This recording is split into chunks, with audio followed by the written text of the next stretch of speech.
Bonjour and welcome to all of you comic book geeks, readers and collectors. This one is our favourite one, isn't it? Come on. You know it is. Don't deny it. This is the best day of the week, but the review of the best day of the week, which is New Comic Book Day. And I'm going to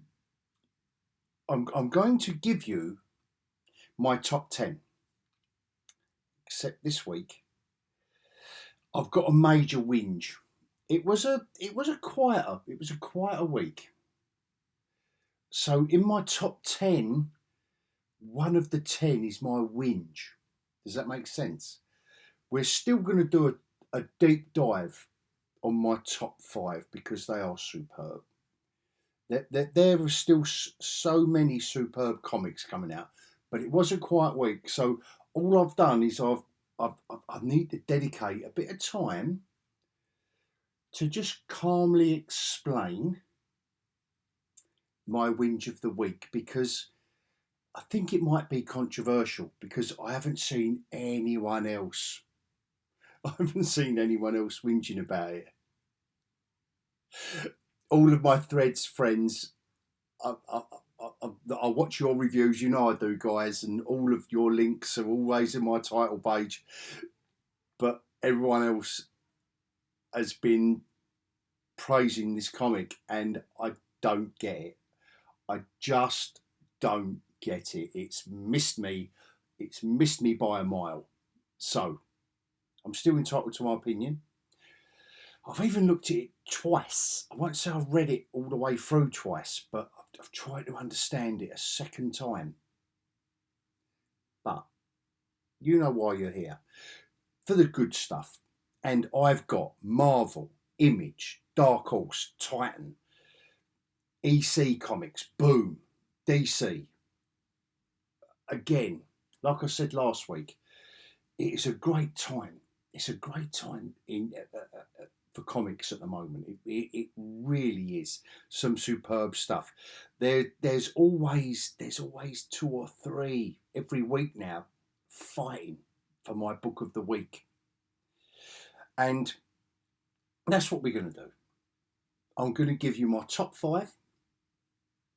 Then I'm going to mention some honourable mentions to another 4. I normally do 5, but like I say, I've made some room, and probably I've wasted time preambling anyway, so it doesn't really matter, does it?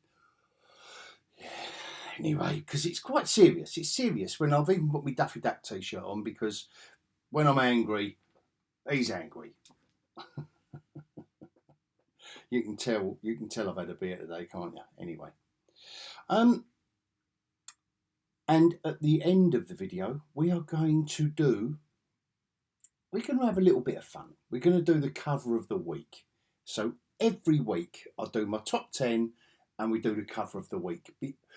And we imagine that we have got pocket money for one comic, and we are approaching the spinner rack or the shelf in the drugstore or newsagent, depending on where you are in the world. And we can only get one comic, but it's the cover. That tractor beam. It's the cover, isn't it? And there are some glorious covers here actually this week, to be fair. Last week, you know, some weeks there's a few, you know. Anyway, shall we get on with it? Here's my top 5. Going to start off with Ultimates. This could be, you could say that this is a fill-in issue, but I really love the way nothing happens, basically, but I love the way the story unfolded, including the origin of Fantastic Four. I love the way that they kind of, and the cover, this is going to be in cover of the week, by the way. Look up the beautiful Dr. Doom's helmet, and then, you know, the way Excellent stuff. Excellent stuff. This one is always in my top 5. Sorry, guys, if I'm boring you. But Jason Fabok, obviously Jeff Johns on the writing duties. Fabok, this is the best work he's done. And every month this book comes out, he excels in his artwork. The story rocks along, which is what you expect from Jeff Johns.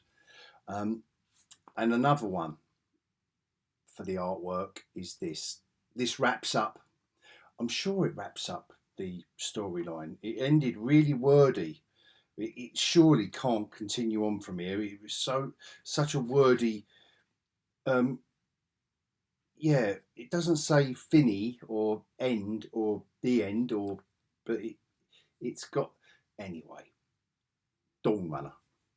Ram V, as always, exceptional. But even Cagle's artwork, you just have to sit back in awe and just breathe it in. The story isn't one of Ram V's best, to be fair. A sci-fi romp along the lines of what was the robot film with the big, that was all walking out into the sea. Anyway, we don't go there. I digress. Let's talk about the comics. This was a peculiar, an unexpected and peculiar crossover with Conan and Robert E. Howard's other creations. But I love the way they've weaved them all in, and we'll have a little look. All these lot we're going to do a deep dive on. My top 5. Book of the week, just to reveal it now. This might be a week late. If you are watching me from the United States, I think you might have got this last week, but I do apologise. In the UK, we only got it this week.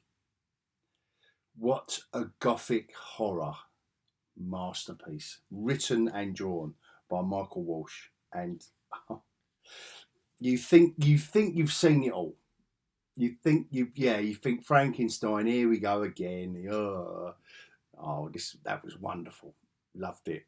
It just breathed enough fresh air into it. It animated a dead corpse of a franchise. You see where I'm going? No, I won't carry on with that. So that's my top 5, guys, for this week. And we get, after the scroll, there will be spoilers. So if you haven't got any of them yet, and they're on your pull list, then that's where the spoilers will be. But not so bad that if you aren't picking them up but you're interested, join me after the scroll. Honourable mentions. Only Press are doing a great job of these EC comics, right down to the same font that they used to do in the old 1950s EC comics, the sci-fi and the horror stuff. Absolutely. And I like the twist in the tale. It's like Tharg's Future Shocks or the Twilight Zone. It's just got that nice oldie weldy feel to it that they've obviously spent a lot of time considering and working on, and it does work. I thoroughly enjoy both this and the sci-fi one, whatever that one's called, but that'll be for another week. The final issue of Animal Pound, Tom King, obviously it's his time to do his Orwellian. Yeah, he's taken his time. This will probably read, I mean, it's 5 issues. It will probably read better as a collected edition, an omnibus or graphic novel, whatever term you would like to, whatever moniker you would like to slap on it. But nevertheless, it took its time getting there, but it was good. It was delightful, and the artwork by Peter Gross, how he kept going, month after month after month, drawing cats and dogs and rabbits. top marks to you, Peter. Top marks, mate. Come on, a bit of fun. Just because it's Thor, it's a bit of fun. This one, and I know I'd done the Wolverine one the other week, but these are nicely done. Just a little bit of, just to put a little bit of a smile on your face. Actually, I should have done this before the Whinge of the week, shouldn't I? Because this will put a smile on your face before I slap it right off you. Anyway, Donald Duck was for. Enough said. Another one I'm enjoying, Old Zdarsky. I'm not sure that I'm a fan of the artist, Mike Hawthorne. I'm not sure if I'm enjoying his artwork. I'm not saying he's a bad artist. I'm just, there's some flamboyant artists and there's some artists that are just. Nevertheless, I'm talking about it, so it's here. I'm not moaning, I'm not whinging. I'm just saying that, and it's always nice in this issue. Batman and Catwoman have a little moment, they fall in love again, and and the backup story, Emotionally Compromised by Kelly Thompson, and just I'm not usually impressed by these backup stories, and I know why they do them, and I know it might be giving people tryouts, or they're just, I don't know what they're doing at the moment. Mattia de Iulis artwork on the backup strip. It's called Themyscira, so obviously you know what it's all set about, and it's all the women. It's Big Barda and I don't know, Birds of Prey, la. Glorious artwork. I've got to admit, I was impressed. I would like to see a lot more of their artwork on Mattia de Iulis. So there's 9 there. But it would be 10. But I've got a whinge of the week, guys, and it's going to be controversial. I don't want you to hate me. I really don't. And you know how positive I am about all of the aforementioned comics. I love the stuff. It's so diverse at the moment. There's something for everyone, whether it, like I said last week, sci-fi, horror, superhero, it's all there, right? Right. I've tried, and I am trying. From the Ashes, X-Men, has been my moment to jump on post-Krakoa X-Men. I didn't have enough time to jump into the Krakoa stuff. I didn't. I couldn't delve into it. Even my old mate Paul, who's an X-Men fan since year dot, even he said to me, "It's too late. Like you can't. We're too far in." This was about 2 years ago. He said, "You're too far in." I said, "Okay, it will come to an end, and I can dive back in," and I have been. And apart from MYX, I have been enjoying X Factor. And I know everyone's got their opinions, but me personally, I've enjoyed the Ryan Stegman X-Men one, whatever that was. I am enjoying Phoenix because I love the Cosmic Saga stuff. This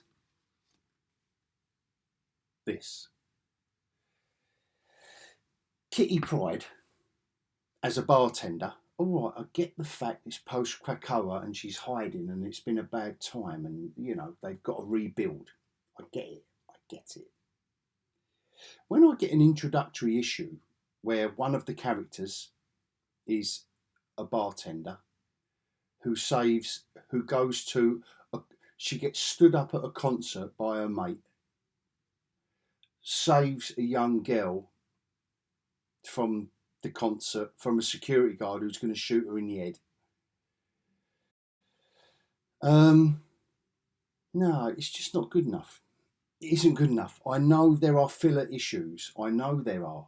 And I know it takes time to introduce a new wave of characters. This is boring. It's dull. The same as MYX. I don't know what the when you sit round the editor's table and decide what your audience is for your story, well, I'm sorry, I am not a pre-teen girl. Who, I can't wait till I can go to a nightclub and I can go to concerts and I can get in without a ticket. Which is what MYX was like. What are they doing? What are they doing? But I just hope that there are enough pre-teen females to make these comics a hit. Because Emma Frost is on the cover, you see her on the last page. Absolute waste of my time. Honestly, nothing happens. Nothing. Yes, we're introduced to Kitty Pryde again. Okay. We've got a new mutant on the block. Okay. Nothing happens. Boring. Yawn. Sorry, controversial. Please don't hate me. It's only my opinion. I know, and actually, I can't find anyone who agrees with me. So, I am in a minority, but I'm just letting you know that if you haven't picked this up yet, just be careful. Just have a little think about what you want from an X-Men comic.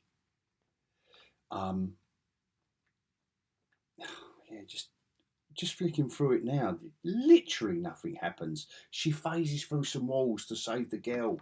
Whoa, she uses her mutant powers. Anyway, that's the whinge of the week. Over. Done. Because after the scroll, we've got 5 superb comics. The way you do it, the way you tell a story, the way you use artwork to convey the story in a sequential format, and we are gonna look at those and the cover of the week after the scroll. So please join me. I hope I haven't put you off by that whinge of the week. That was quite a powerful one. I'm not normally that vehement. Vehement or vehement? Yeah, vehement. I'm not normally that vehement in my whinges, but no, they're boring. There's a couple of these X-Men books that are boring. They're missing something. They're boring. I don't want to. Well, imagine how many months you're gonna do. Anyway, I'm not gonna go there. I'm not gonna go there anymore. Please join me after the scroll to talk about the top 5 for the deep dive, the good stuff after the scroll.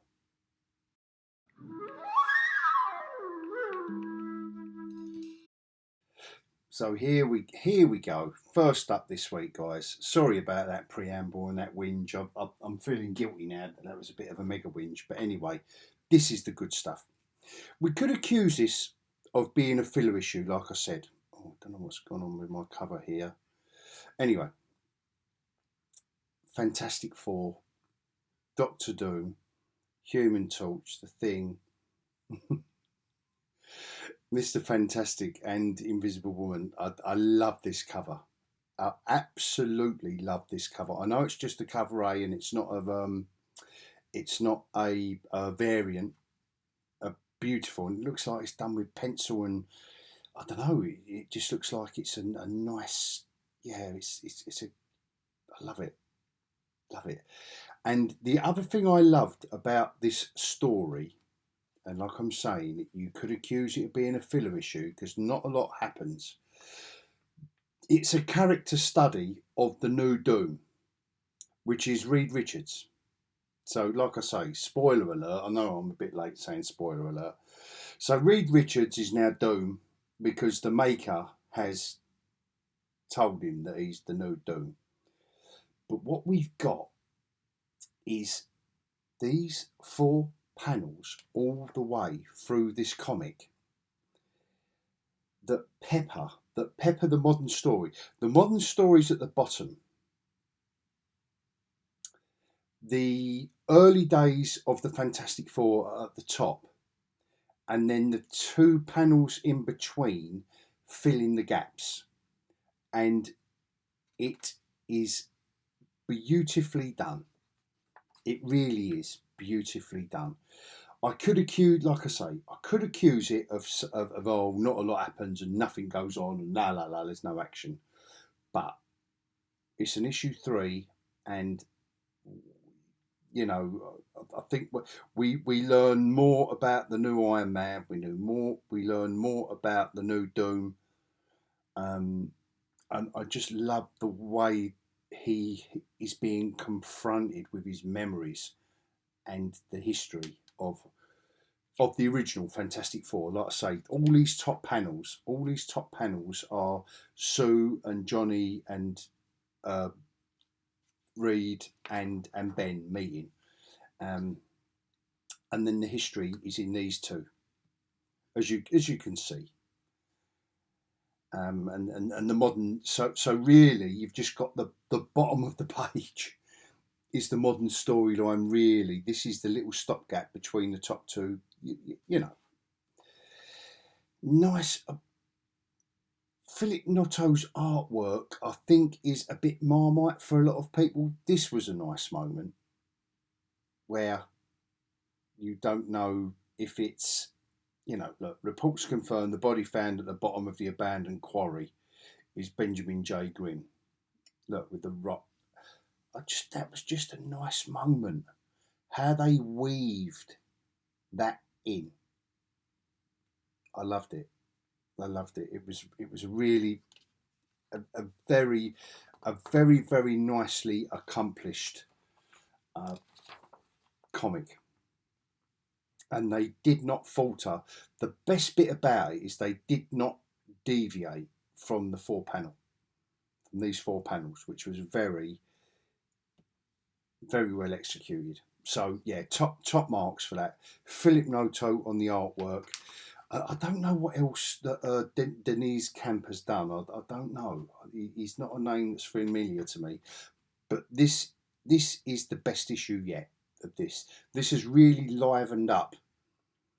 For me, this has really livened up the whole idea of the Ultimates with Marvel. So yeah, very well done. And I know, roll your eyes, because I'm going to show you more Jason Fabok artwork. Jeff Johns is having a ball, and so is Jason Fabok. Look at this. We know by now, if you aren't following my channel and you don't know about Rook, this is a sci-fi story set in the far-flung future where humans have helmets that help them communicate with the animal kingdom. And the story ensues from there. The guy who had the Pumbaa's helmet was his best friend, but he's dead now. He's Rook, so he can communicate with the Rooks. And look at this, it's beautiful. It's just stunning artwork from Jason Fabok. It really, really is. And the back and forth through Rook's history, through his memories, is very, very. Oh, it's just beautifully done. Look at this stuff. And it, surprisingly enough, and the colouring as well. We've got to give a shout out to Brad Anderson. A stellar colourist.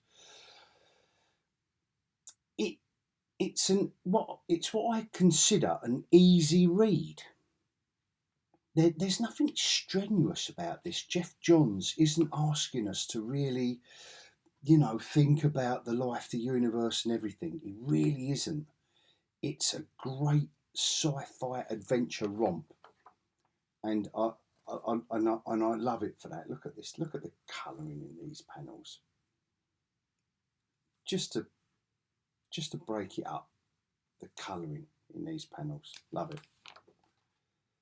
So again, this is 5 issues out of 5 that I have thoroughly enjoyed. Jeff Johns has paced it so well. Pace as in P-A-C-E, not P-A-S-T-E. Dawn Runner. Now this is the last issue in the storyline, and Ram v. Even Cagel's artwork. Just take a moment to drink it in. That's all you've got to do. With this comic, all you need to do is drink it in. Because even Cagel's artwork is, as I'm showing you, that's why it's in my top 5 for the deep dive. I need to show you, because all you can do, and I hope it comes through, is drink it in. It's not Ram V's finest hour. I don't think it's as coherent as it could be. I really don't think. I know what he's. I kind of get the. I get the gist of what he's trying to do, but he's relying on even Cagel's artwork. But just look at it. Look at it all. Yeah, beautiful. And again, the colouring. Forgive me. I'm going to flick back. Because we do need to talk about the colour artists here as well. Francesco Segala, whose name isn't familiar to me, like some colourists are, like Buffridge or whatever. Very, very evocative artwork and colouring. You couldn't undertake pages like this without having a colourist on board with you 1,000%. And it's beautiful stuff. This will be, again, like I've said previously, this is one that will be so much better reading it in a collected edition, in omnibus, because something for me monthly, it wavered a bit, and I'm not. That's not part of a whinge of the week. I'm just saying it wasn't perfect, even despite Ram V, who I love, and even Cagel's artwork. Look at it. There's nothing you can fault him on. There's nothing. There's not a line out of sync. And the colouring, but it will be better in a collected edition, for sure. So I hope that makes sense. And then it gets really wordy, because you get into the end of it. But if you're reading it in a collected edition, but look how beautiful this artwork is. Like you can't stop looking at the man's artwork. To be fair, you can't at all. This is the weird one. Conan. Titan have been doing a fantastic job of the reboot, the rehash, the retitling of Conan. What they're doing is, as you can see, it's a bit of a crossover. So we're starting in Chicago in the 30s. A couple of blokes, they want to know what this sigil means. And this is the Black Stone. This is the battle of the Black. Here's Conan here now. But what happens is, Jonas Scarf's artwork is glorious, by the way. He's nice. And it's Jim Zub who's weaving this story together. So we go from Conan, Crom's bloody crown, he's swearing. And then we go through all of the other Robert E. Howard characters. Agnes, I'd never heard of this one actually. I'll admit, I'll put my hand up. I won't pretend I'm a Robert E. Howard kind of aficionado that deep. Agnes de Chastillon, and obviously we've all heard of Solomon Kane, but it weaves backwards and forwards from from modern day, or 20th century, to Sumerian. But what I did enjoy, what I did like, I don't know why I found this panel so impactful. I think that silvery lighting behind the silhouette of the trees here. I just found it because he's been running all night, as the song once said. But I don't know. Anyway, but I just love the colouring on that. I just like how they just just give the signature there. But it's full on Conan, as you can see. But a nice job, well done. And the mystery of the Black Stone. Well, we are yet to find out. So yeah, good issue. Book of the week, guys. Yep, I didn't think it would be. I will admit I wasn't really, and perhaps it's when, not that my expectations were low, as in, I think this will be crap. I'm just saying I didn't think there would be much to talk about. I thought it would be another rehash of the Frankenstein mythos. And it is, and spoiler alert, by the way, this is quite a massive spoiler if you haven't got this comic. I do recommend it, but we are following the story through the son of one of the corpses, the hands of a father. That gives you the clue. And I thought it was delightful. Look, I thought, here's the grave robbers. I thought it was absolutely delightful. We've got the rain, we've got the horses and, the wagons, and he's hiding out. And now we've got the laboratory. A properly Gothic, look at this. Nice. Michael Walsh, he's written and drawn it, so he's well into it. Even with the sound effects, I love it. Clicks and buzzed. This was a really delightful read. That it was so look at this stuff. The sun, it's got a lot to say, this comic book. That's why it's my book of the week, guys. It has a lot to say, and we follow the story through this young boy's perspective. And a lovely art style. Reminds me a little bit of Nick Klein. A little bit. I'm not saying he's copying Nick Klein or anything like that. And or Wes Craig. Like guys that have got a looser style, but nevertheless, look at this. Look, if you want Gothic horror in a comic called Frankenstein, that's what you want. That's what you want. It delivered. Look, it's alive. It delivered. Look at these panels. It delivered on every level. Gothic horror. It met your expectations. You don't want to pick up a comic called Frankenstein and not have your expectations met. You want this stuff. You want the Gothic horror in the shadows. You want it's alive. Of course you do. You want Frankenstein and you want the monster. But how it was achieved, Michael Walsh done a brilliant job. Look at that. Just to leave that in silhouette. Just have one eye. Nice. Very, very nicely done. Really, really enjoyed this.